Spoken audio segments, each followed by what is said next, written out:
म्हणजे अजून पण जर काही लोकांना जर समजत नाही त्याला आमचा काय दोष आहे? काही शुभेच्छा दिल्यात का संजय राऊतांनी तुम्हाला?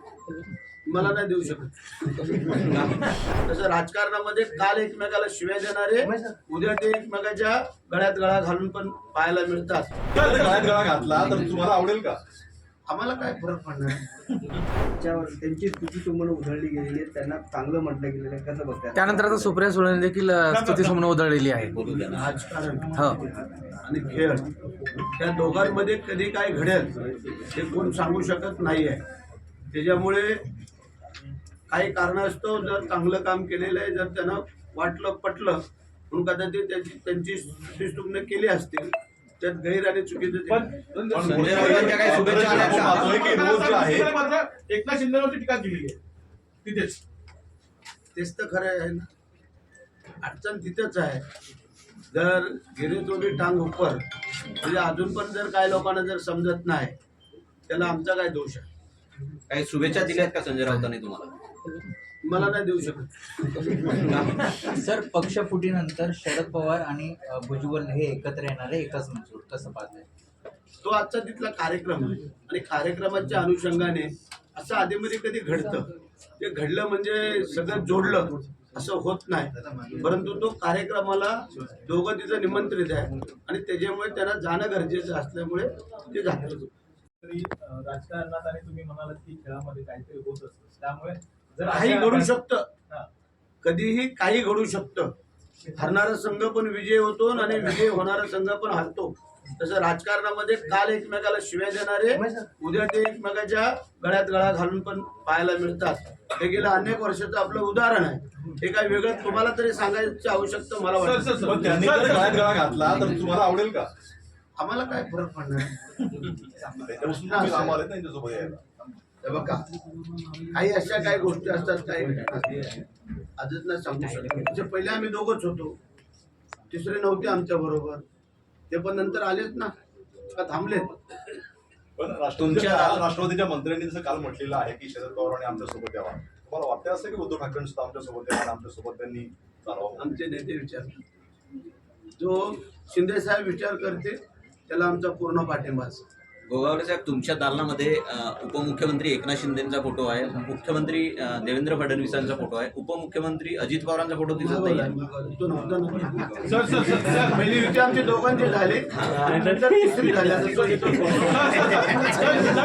शब्द बोलले गेले होते फडणवीसांच्या विरुद्ध उद्धव ठाकरे, आज मात्र त्यांचा सरकार सांगण्याचा प्रयत्न आहे का? हे दोन्ही कसं माहिती?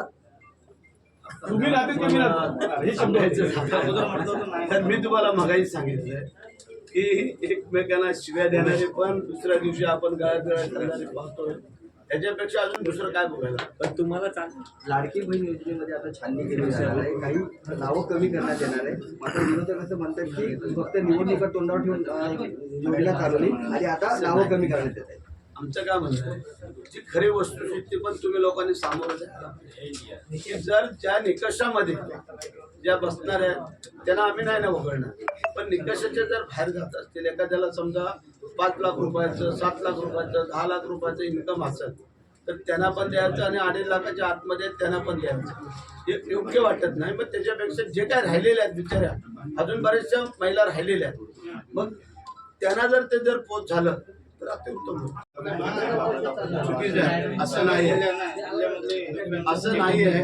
हे जे काय तुम्ही बोलताय किंवा काय ते योग्य नाही असं मला वाटतं. त्याला मारहाण केली, शिवीगाळ करण्यात आली, कसं पाहताय? कारण एकीकडे मराठी बोलण्यामध्ये माफी मागायला जे घडतंय ते काही थोडं चुकीचं पण होतं असं आता वाटायला लागलेलं आहे. त्याच्यामुळे त्याच्यावर योग्य निर्णय आम्ही घेऊ आणि जे काय अशा कुठं घटना घडत आहेत त्याला त्याच पद्धतीने प्रत्युत्तर आम्ही निवडून आल्या शुभेच्छा दिल्या. आता मंत्रिपदाचा कार्यभार स्वीकारण्यापूर्वी मंत्रिपदाच्या बंदीने शुभेच्छा दिल्या. सध्या अडचणी रायगडचे पालकमंत्री पदाच्या शुभेच्छा दिल्या. आणि जे आमचे नेतेवरती ठरवणारे बसले आणि ते योग्य निर्णय देतील असं आम्हाला वाटतं. काय नेमकं सुचली यामध्ये? असं नाही आहे. निर्णय जो आम्ही घेतलेला आहे तो योग्य घेतलेला आहे. त्याचं कारण सांगतो की लालपरी या गेल्या अनेक वर्षाच्या बसेस ज्या आहेत त्या आता म्हणजे नादुरुस्त होत चाललेल्या आहेत. मध्येच कुठेतरी बंद पडतात, कोणी सांगतो वरनं पत्रातनं पाणी येते, पावसाळी गळतायत. या सगळ्या गोष्टीचा विचार करून हे आम्ही तो निर्णय घेतलेला आहे. निर्णय घेत असताना की जर तुम्ही 10 वर्षापूर्वीची जे काय हे आहे किंमत आहे ती आता 10 वर्षाच्या नंतर राहणार आहे का? थोडा तर विचार व्हायला पाहिजे की 10 वर्षामध्ये किती आपण वरती गेलेलो आहोत, किती भाववाढ झालेली आहे, काय झालेले आहे, ह्या विचाराने तो केलेला विचार आहे. त्यामध्ये काही नाही. त्याने आम्हाला सिद्ध करून द्यावं. जे काय कोण बोलतोय सांगतोय त्यांनी सिद्ध करावं. अजून त्यांना वर्क ऑर्डर नाही दिली. फक्त आम्ही त्याची सगळी पूर्ण माहिती घेऊन तहकीकात करूनच आम्ही त्यांना ती ठरवलं आणि सगळ्या अधिकारी विचारविनिमय करून आम्ही केलेलं आहे की बाबा त्यांनी जे काय 10 ठेकेदार येतात, 10 मधले तिघांना मिळाले, बाकी 7 जणांना नाही मिळाले. मग त्या बाकी 7 जणांनी त्याच्यात मीठ मसाला चटणी तेल सगळं बटर टाकून ते सगळं सांगितलेलं आहे. तर त्याची चौकशी होईल. जर मुख्यमंत्र्यांनी ते मनाव घेतलं तर मुख्यमंत्री त्याची खरी चौकशी करून निर्णय पण स्थगिती द्यायला कोणतरी घाई केली या सगळ्याचा विचार करणं अपेक्षित आहे. नाही. जर कुठली तक्रार आली किंवा काय त्याला स्थगिती दिला तर त्याची चौकशी केला तर स्थगिती दिली. चौकशी झाल्यानंतर ती स्थगिती उठून त्याला ऑर्डर करून देऊ आम्ही. सेठ त्यात काय मोठं नाही.